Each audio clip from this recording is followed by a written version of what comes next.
New Jersey Congresswoman and former Navy pilot Mikie Sherrill, who represents the 11th district in the Garden State, spoke with me about the battle against COVID-19. We're seeing some of the same strains on our hospital system and our citizens as New York is. And we're probably going to reach the peak of this slightly after New York, maybe by about half a week or a week, and probably at different times in the north of Jersey versus the south of Jersey.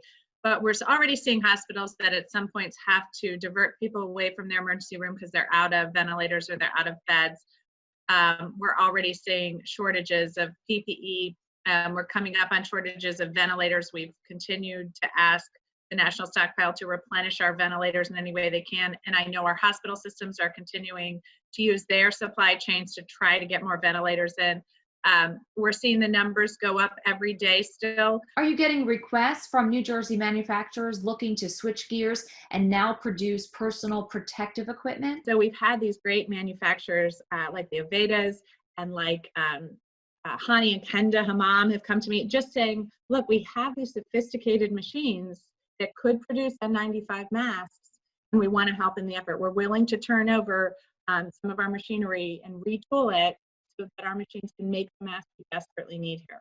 We have engaged with them. We've engaged with NJMEP. We've engaged with the Morristown Chamber of Commerce, trying to get the supply lines figured out so that we can get the plastics and the materials they need to make these sophisticated masks on their machines. How close are we to using new expedited testing measures? They just want that immediate test. They wanted like a strep test to be able to kind of say, oh, you've got it, or no, you don't. So we really are going to continue to work towards that. But the FDA has been improving testing and been improving medicines at a rapid rate now. They're working very hard to get some of this done. So we have had more testing approved in New Jersey. I also know that you're working for small businesses in New Jersey. Can you talk a little bit about what was recently passed? So we have passed 3 broad pieces of coronavirus legislation, and the third piece was the CARES Act. And that gave billions of dollars towards our small businesses.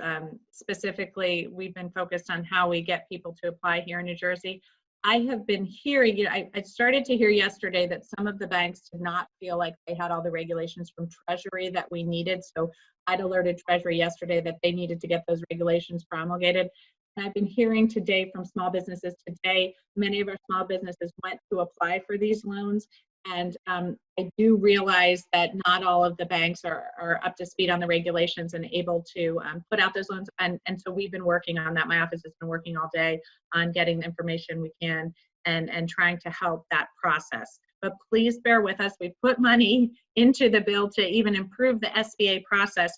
And what these loans do, after having several small business roundtables in the district, I knew that a lot of our small businesses weren't actually that interested in loans.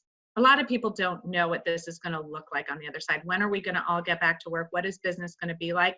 So they were a little worried about taking on a lot of debt. These loans are forgivable loans.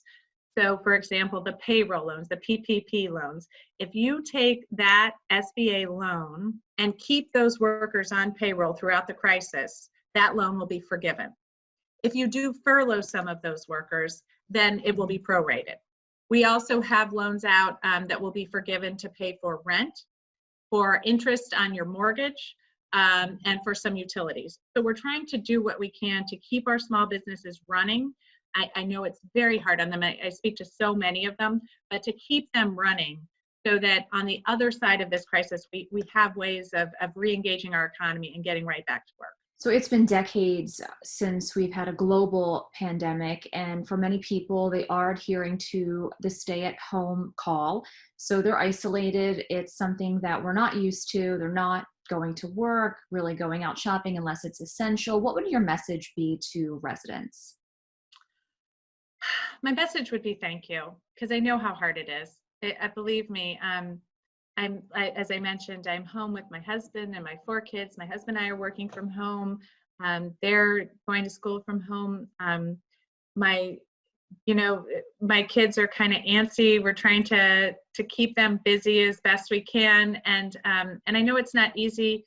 And then I know there are people that are kind of stuck either alone or they're stuck in their apartment with maybe some other people who they're just kind of meant to share an apartment with, but maybe didn't really mean to be that close to.